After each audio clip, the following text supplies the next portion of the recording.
Hello friends, my self Abhayraj Singh और स्वागत है आपका हमारे YouTube channel growth well education में। दोस्तों, आज हम बात करेंगे दुनिया के सबसे नोबल प्रोफेशन नर्सिंग के बारे में। नर्सिंग एक ऐसा प्रोफेशन है जिसमें आपको धैर्य की आवश्यकता होती है, आपके अंदर एक अच्छा कम्युनिकेशन स्किल होना चाहिए और साथ ही आपके अंदर सेवा भाव की एक प्राथमिकता होनी चाहिए। दोस्तों, इस प्रोफेशन में सबसे अच्छी बात यह है कि आप एक आत्मसंतुष्टि भी पाते हैं और साथ ही आपका कैरियर भी एक अच्छी उड़ान लेता है, जिससे आपको फ्यूचर में बेहतर प्रोस्पेक्ट्स, बेहतर अपॉर्चुनिटीज़ मिलती हैं और पैसा भी इस प्रोफेशन में अच्छा है। इसमें गवर्नमेंट जॉब की संभावनाएं भी बहुत ज़्यादा हैं। इसके अलावा आउट ऑफ इंडिया भी इस प्रोफेशन को पूरी मान्यता होती है और इसके लिए बहुत सारी job out of India, Saudi countries और दूसरे अरब कंट्रीज़ में भी अवेलेबल है। आपने यदि अभी तक हमारा चैनल सब्सक्राइब नहीं किया है तो इसको सब्सक्राइब कर लीजिए, साथ ही बेल आइकन को जरूर दबाइए, जिससे आने वाली वीडियोस आपको समय पर मिलती रहें। हमारा चैनल आपको नॉलेज के साथ साथ कैरियर के विभिन्न प्रोस्पेक्ट्स के बारे में बताता है, जिससे आपको देश विदेश पूरी दुनिया में कहीं भी जॉब की अपॉर्चुनिटीज़ यदि कोई है तो उसके बारे में जानकारी मिलेगी। साथ ही आपको आउट ऑफ इंडिया में एजुकेशन की क्या क्या संभावनाएं हैं उनके बारे में प्रॉपर जानकारी मिलेगी और डिजिटल प्लेटफॉर्म के माध्यम से पैसा आप कैसे कमा सकते हैं इसके बारे में प्रॉपर हमारी वीडियो चैनल पर आती रहती हैं। तो आप इस चैनल को कंटिन्यू देखते रहिए, हो सकता है अगली वीडियो आपके लिए हो। नर्सिंग का कैरियर उन लोगों के लिए है जो सर्वे भवन्तु सुखिनम सर्वे सन्तु निरामया के वाक्य को अपने जीवन में अप्लाई करना चाहते हैं, जो सोचते हैं कि जैसा मैं हूं वैसे ही दूसरी दुनिया है, वैसे ही दूसरे लोग हैं और मुझे उनकी सेवा करने में आनंद आता है। यानी सेवा को ही आप अपना आनंद मानते हैं तो नर्सिंग का प्रोफेशन आप ही के लिए है। नर्सिंग के प्रोफेशन में बहुत सारी अपॉर्चुनिटीज़ हैं जो मैं आज आपको डिस्क्राइब कर रहा हूं और साथ ही आपको कुछ ऐसे टिप दे रहा हूं जिससे आप नर्सिंग के कैरियर में एक स्टेप और फॉरवर्ड हो जाएंगे। तो शुरू करते हैं। सबसे पहले जो कैरियर अपॉर्चुनिटी है नर्सिंग के फील्ड में वो है auxiliary nursing and midwifery. Auxiliary nursing and midwifery का ये प्रोग्राम 2.5 साल का होता है, 2.5 ईयर का होता है। इसमें 2 साल की स्टडी होती है और 6 मंथ की ट्रेनिंग होती है, जिसके लिए आपका 10+2 पास होना जरूरी है। आपके मिनिमम 45% मार्क्स होने चाहिए और आपकी एज मिनिमम 17 ईयर होनी चाहिए। दूसरी अपॉर्चुनिटी है जनरल नर्सिंग एंड मिडवाइफरी। ये प्रोग्राम 3.5 ईयर का होता है, जिसमें 3 ईयर की स्टडी होती है और आपका हाफ ईयर का ट्रेनिंग प्रोग्राम होता है, जिसको आप नर्सिंग काउंसिल द्वारा अप्रूव्ड किसी भी इंस्टीट्यूट से कर सकते हैं। यहाँ पर इस प्रोग्राम के लिए ज़रूरी है आपका 10+2 में 45% मिनिमम मार्क्स हों और जनरल ओबीसी के लिए 50% मार्क्स 10+2 में होने चाहिए। आप किसी भी स्ट्रीम से हो, आर्ट्स से हो, साइंस से हो, कॉमर्स से हो, आप GNM प्रोग्राम और ANM प्रोग्राम कर सकते हैं। इसके बाद आप नर्सिंग काउंसिल ऑफ इंडिया में अपना रजिस्ट्रेशन करा लें। रजिस्ट्रेशन कराने के बाद आप जॉब के लिए जा सकते हैं। BSc नर्सिंग एक 4 ईयर का प्रोग्राम है, जिसमें 3 ईयर की स्टडी होती है और 1 ईयर की ट्रेनिंग होती है। BSc नर्सिंग के लिए मिनिमम एज आपकी 17 ईयर होनी चाहिए। साथ ही आपको PCB फिजिक्स केमिस्ट्री बायोलॉजी से 10+2 50% मार्क्स के साथ पास होना चाहिए। इसके अलावा इंग्लिश एक मैंडेटरी सब्जेक्ट के रूप में आपके पास होना चाहिए, यानी इंग्लिश आपके पास एक कंपलसरी सब्जेक्ट है।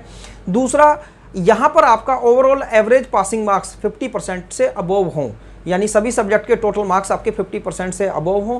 और बहुत सारी यूनिवर्सिटीज़, बहुत सारे इंस्टीट्यूट्स अपना एक एंट्रेंस एग्जाम भी लेते हैं, तो आप उस एंट्रेंस एग्जाम को भी क्वालिफाई कर लें। मेरिट के आधार पर बाद में आपको इस पर एडमिशन मिलता है। कुछ जगह पर केवल आपके 10+2 पासिंग मेरिट के आधार पर ही एडमिशन होता है, वहाँ पर भी आप एडमिशन ले सकते हैं। ध्यान रखें, नर्सिंग काउंसिल ऑफ इंडिया से अप्रूव्ड कॉलेज या इंस्टीट्यूट या यूनिवर्सिटी से ही आप अपना एडमिशन लें। GNM करने के बाद भी एक प्रोग्राम है जिसे पोस्ट BSc नर्सिंग बोलते हैं, जो कि 2 ईयर का प्रोग्राम होता है। इस 2 ईयर के प्रोग्राम के लिए ज़रूरी है आपको नर्सिंग काउंसिल ऑफ इंडिया से अप्रूव्ड किसी भी कॉलेज से आपने GNM किया हुआ हो और GNM के बाद आपने RN RM यानी registered nurse, registered midwifery program में अपना रजिस्ट्रेशन कराया हुआ हो। इसके बाद आपके पास 1 ईयर का ट्रेनिंग प्रोग्राम का एक ट्रेनिंग लेटर भी होना चाहिए, तब आपका पोस्ट BSc नर्सिंग के लिए एडमिशन हो सकता है। इसमें आपके GNM में मिनिमम 50% मार्क्स होने अनिवार्य हैं। Post BSc nursing equal to BSc nursing ही है। BSc नर्सिंग कंप्लीट करने के बाद आप MSc नर्सिंग के लिए भी जा सकते हैं। MSc नर्सिंग में 2 डिवीजन होती हैं, एक सिंपल नर्सिंग होती है, दूसरा होता है सर्जिकल नर्सिंग। तो इन दोनों में से कोई भी प्रोग्राम आप ऑप्ट कर सकते हैं। आप मास्टर डिग्री इन नर्सिंग भी प्राप्त कर सकते हैं, जो कि 2 ईयर का प्रोग्राम है, जिसमें 1 ईयर की ट्रेनिंग होती है। इसके अलावा आप MPhil इन नर्सिंग कर सकते हैं, PhD इन नर्सिंग कर सकते हैं, जिससे आप नर्सिंग के टीचिंग फील्ड में भी अपना कैरियर बना सकते हैं। अब मैं आपको कुछ महत्वपूर्ण टिप बताता हूं जिससे आपको नर्सिंग के फील्ड में कैरियर बनाने में आसानी होगी। सबसे पहले AFMC पुणे ये है arm force medical college Pune, जिसमें 300 से ज़्यादा सीटें नर्सिंग के स्टूडेंट्स के लिए हर साल निकलती हैं। इसमें एलिजिबिलिटी क्राइटेरिया वही है जो नर्सिंग काउंसिल ऑफ इंडिया का है। इसका जो सिलेक्शन प्रोसीजर है वो ये है कि सबसे पहले आप 10+2 PCB से 50% से ज़्यादा मार्क्स से आपने क्लियर किया हो। इसके बाद फिर आपको एक एंट्रेंस एग्ज़ाम देना है। एंट्रेंस एग्ज़ाम क्लियर करने के बाद आपका एक इंटरव्यू होगा। उस इंटरव्यू को क्लियर करने के बाद आपका एक मेडिकल टेस्ट होगा। मेडिकल टेस्ट को क्लियर करने के बाद आपकी एक मेरिट बनेगी। उस मेरिट के आधार पर आपका सिलेक्शन होगा और यहाँ पर आप 4 ईयर का ये प्रोग्राम कंप्लीट करने के बाद डायरेक्ट लेफ्टिनेंट की एक कमीशन ऑफिसर के रूप में अपॉइंट होते हैं। तो आपको इंडियन आर्मी में ऑफिसर बनने की भी एक बहुत अच्छी अपॉर्चुनिटी नर्सिंग कोर्स करने के बाद है। तो AFMC में अनमैरिड गर्ल्स के लिए बहुत अच्छी अपॉर्चुनिटी है। यदि आप नर्सिंग के फील्ड में कैरियर बनाकर इंडियन आर्मी को ज्वाइन करना चाहते हैं तो आपकी अपॉइंटमेंट एक ऑफिसर रैंक पर होगी, जहां पर आपको लेफ्टिनेंट से आगे मेजर तक पहुंचने की, उसके आगे भी बढ़ने की बहुत सारी संभावनाएं हैं। यानी आपको रैंक एज ए ऑफिसर बढ़ती चली जाएगी।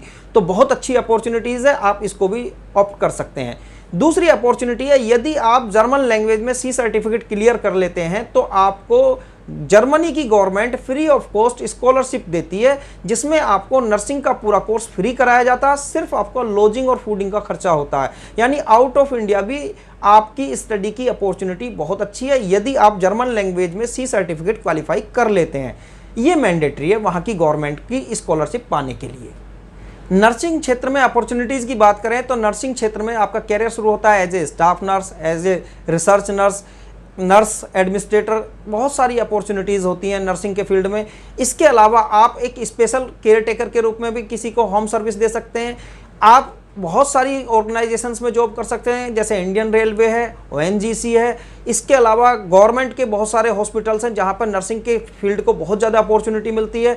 और साथ ही साथ जितने भी प्राइवेट सेक्टर में हॉस्पिटल्स हैं वहां पर भी आपकी बहुत ज़्यादा रिक्वायरमेंट रहती है, जैसे अपोलो है, मेदांता है, कोलंबिया एशिया है, फोर्टिस है। इन हॉस्पिटल्स में नर्सिंग के फील्ड को बहुत ज़्यादा अपॉर्चुनिटी है।